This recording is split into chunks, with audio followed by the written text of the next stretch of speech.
الحمد لله نحمده ونستعينه ونستغفره ونعوذ بالله من شرور أنفسنا ومن سيئات أعمالنا من يهده الله فلا مضل له ومن يضلله فلا هادي له أشهد أن لا إله إلا الله وحده لا شريك له وأشهد أن محمدا عبده ورسوله اللهم صل وسلم على نبينا محمد وعلى آله وصحبه أجمعين أما بعد فيا أيها الإخوة المؤمنون أوصيكم ونفسي بتقوى الله قال الله عز وجل يا أيها الذين آمنوا اتقوا الله وقولوا قولا سديدا يصلح لكم أعمالكم ويغفر لكم ذنوبكم ومن يطع الله ورسوله فقد فاز فوزا عظيما. Sidang Jumaat yang dirahmati Allah, marilah kita bertakwa kepada Allah dengan sebenar-benar takwa. Dan Allah menyatakan dalam Al-Quran, ya ayyuhalladzina amanu taqullaha wa qulu qawlan sadida. Wahai orang-orang yang beriman, bertakwalah kepada Allah dan berkatalah dengan perkataan yang benar, perkataan yang tepat. Kerana perkataan yang benar dan tepat itu merupakan titah perintah Allah Azza wa Jalla ke atas kita semua. Walaupun Al-Quran menyuruh kita menyatakan sesuatu dengan tepat dan benar, dalam masa yang sama Al-Quran menyuruh untuk kita bercakap dengan percakapan yang baik di dalam penyampaian kita. Agama ini anti kepada bahasa yang lucah, kepada sifat yang karut, kepada percakapan yang kotor, kepada maki hamun, kepada cara anti perbicaraan-perbicaraan yang menzahirkan rendahnya nilai orang-orang yang berbicara itu. Maka agama menyuruh kita mendidik anak-anak kita menjadi manusia yang bertamadun, di mana dia tahu menggunakan bahasa yang elok untuk bercakap dengan orang. Allah menyatakan wa qulu linnasi husna, bercakaplah kepada manusia dengan percakapan yang baik. Dalam qiraah Hamzah dibaca wa qulu linnasi hasanan, bercakaplah kepada manusia dengan percakapan yang elok. Bukan saja kepada sesama Islam, wa qulu linnas, bercakap kepada manusia, Muslim, non-Muslim, orang tua, orang muda. Agama suruh kita cakap dengan perkataan yang elok. Kita mungkin bertegas, kita mungkin menyebut perkataan secara jelas, tidak bersetuju, mengkritik, tetapi kita sentiasa memilih perkataan yang elok. Kita tidak mencarut.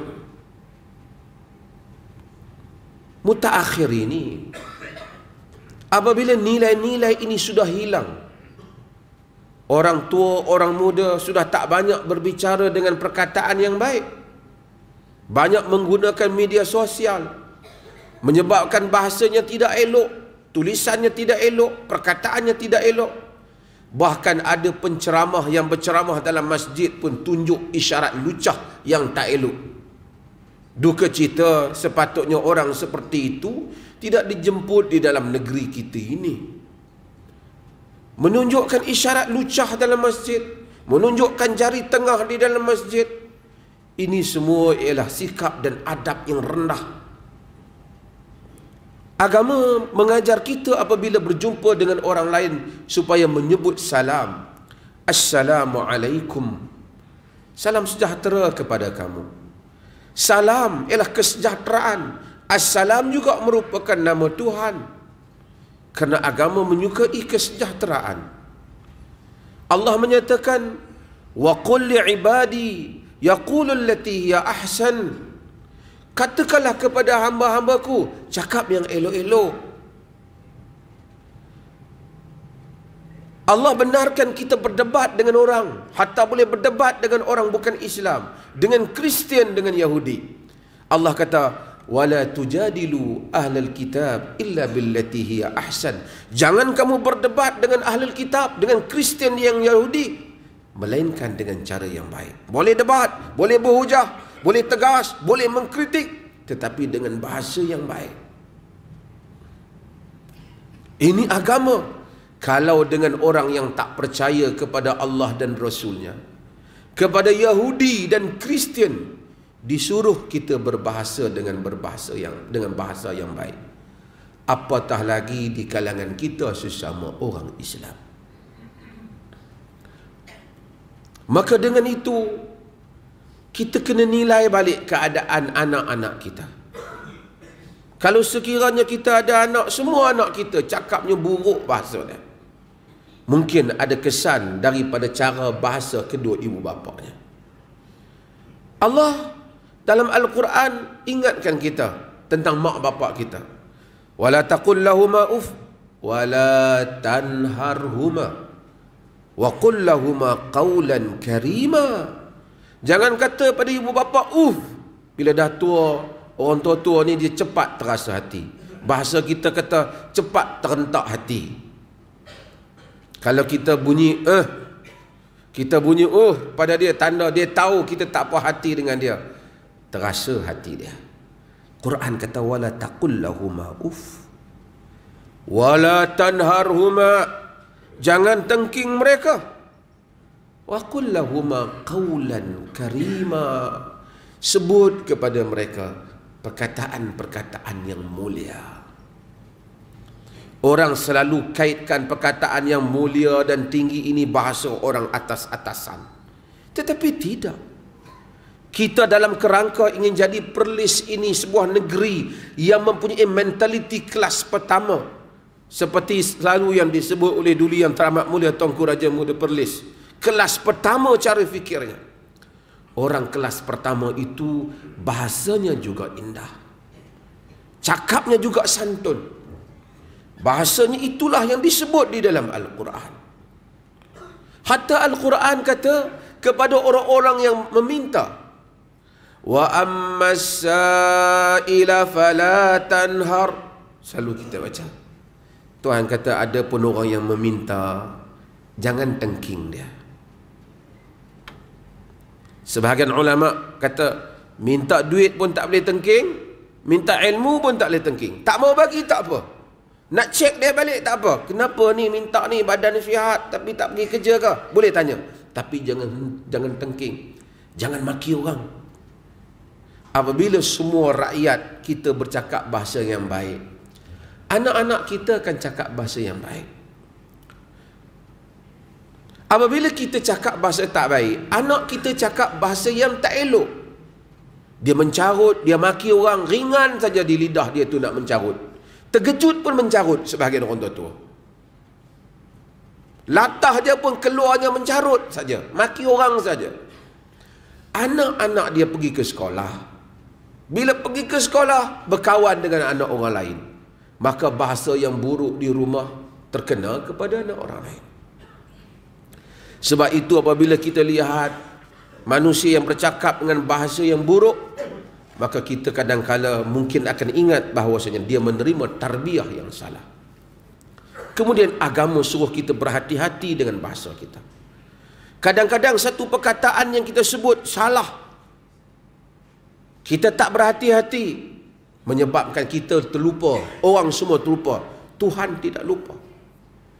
Dalam hadis yang diriwayatkan oleh Al-Imam Al-Bukhari, Nabi SAW menyebut, innal abd la yatakallam bil kalimah min ridwanillah la yalqa laha balan yarfa'ullahu biha darajat, wa innal abd la yatakallam bil kalimah min sakhatillah la yalqa laha balan yahwi biha fi jahannam.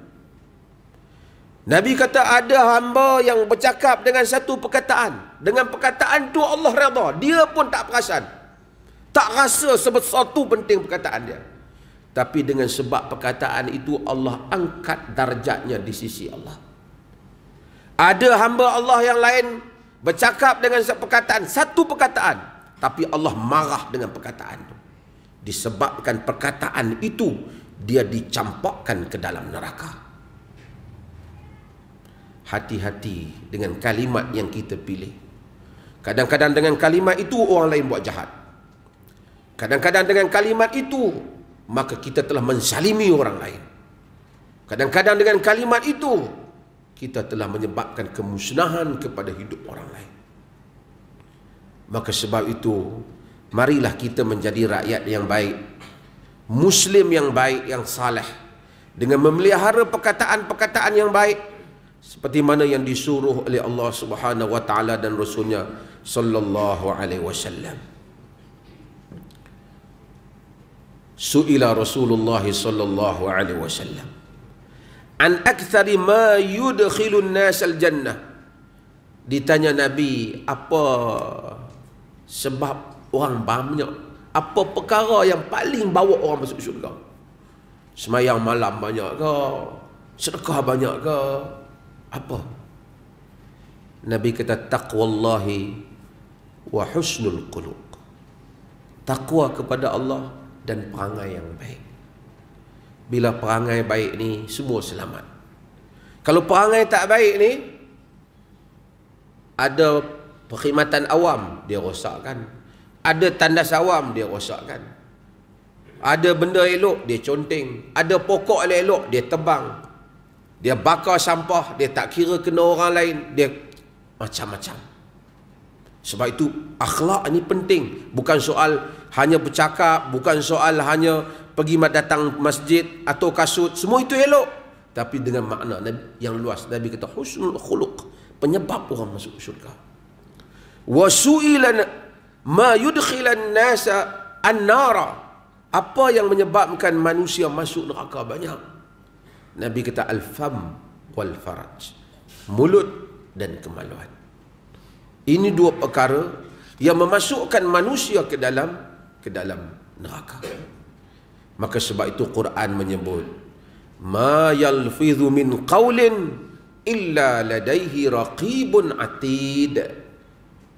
Tidak mereka itu melafazkan satu perkataan melainkan ada malaikat pengawas yang selalu hadir mengambil bagi setiap patah perkataan ini. Pagi hari ini berapa banyak kita istighfar dan kita zikir kepada Allah.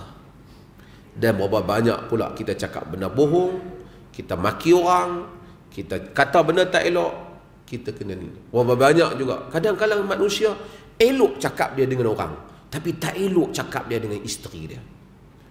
Tak elok cakap dia dengan anak-anak dia. Tengking, angkat suara, sebut benda tak elok pada anak-anak, membesar anak-anak. Bila anak-anak besar, tidak hormat dia. Dia kata budak-budak sekarang cakap pun tak hormat. Dia terlupa dengan perkataan dia yang dia didik anak-anak dia. Kita mahu negeri ini bermentaliti kelas pertama. Orang yang tinggi nilainya, elok bahasanya. Sebab itu Allah hantar Quran. Dalam mukjizat Quran yang tinggi antaranya mukjizat lughawi, mukjizat bahasa itu sendiri. Cantik bahasanya. Para penyair yang hebat-hebat apabila mendengar Quran terduduk. Innahu la halawah, dia kata. Sesungguhnya ungkapan-ungkapan yang manis. Tengok santun Quran apabila nak menceritakan benda-benda berat. Tentang buang air, tentang persetubuhan, ayat-ayat yang dipilih itu begitu santun. Cara kiasannya, cara ungkapannya.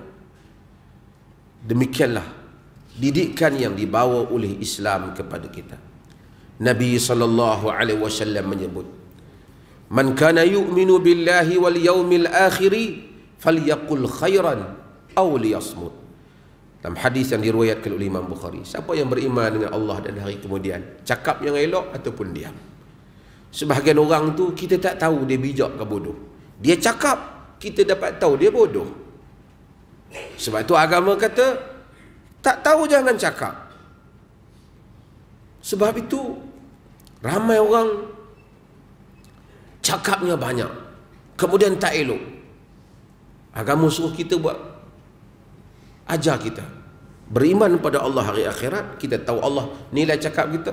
Kita cakap apa yang kita baik, ataupun kita simpan perkataan kita. Semua orang ada nafsu untuk bercakap, dan semua orang akan tersilap bila bercakap. Namun kita hendaklah mengurangkan kesilapan ini dan memilih perkataan-perkataan yang baik di dalam hidup kita. Mudah-mudahan Allah Subhanahu wa taala merahmati kita semua dengan menjadikan kita semua bercakap dengan bahasa yang baik dan dengan lidah yang baik. Tanda kita adalah muslim yang baik. Barakallahu li wa lakum fil Qur'anil azim wa nafa'ani wa iyyakum bil ayati wa dzikril hakim.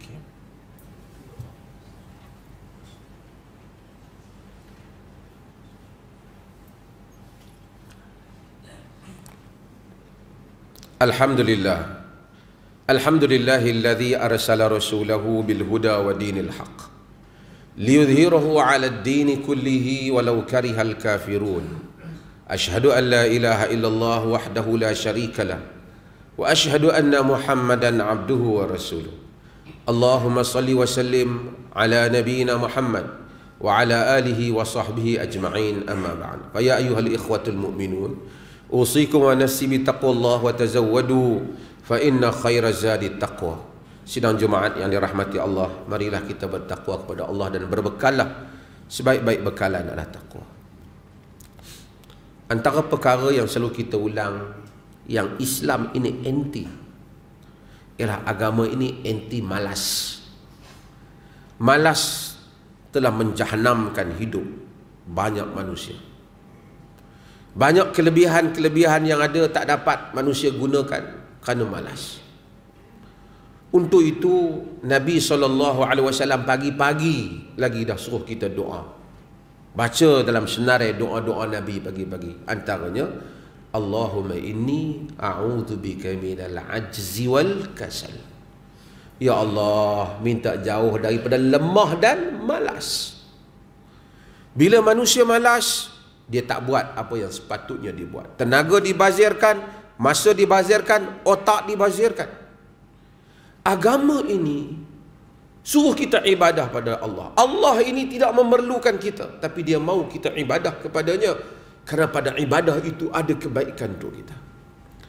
Pagi-pagi azan pagi, sebelum matahari terbit, orang Islam bangun. Bahkan di Perlis ni kita buat macam mana sunnah Nabi SAW, 2 kali azan. Sebelum terbit fajar siddiq lagi, telah azan dah. Azan pertama nak membolehkan bersiap. Dah bersiap, azan kedua tu dah datang dah masjid. Dah solat 2 rakaat sebelum fajar. Nabi jarang tinggal 2 rakaat ini. Solat 2 rakaat sebelum menunggu waktu subuh. Masuk. Ada 10 minit barangkali di masjid ini, dan kebanyakan masjid sebahagiannya 15 minit. Solat. Lepas solat ada doa. Di Perlis ni wirid zikir lepas solat diletak di depan-depan masjid. Diedarkan secara kecil-kecil untuk dibaca supaya dikuatkan. Baca doa, wirid, zikir, minta pertolongan Allah bagi kekuatan pasal nak mulakan hidup. Selepas daripada itu balik, siap pergi kerja. Pagi-pagi lagi minta berkat pada Allah, minta kekuatan. Lepas tu pergi kerja. Indahnya orang Islam hidup.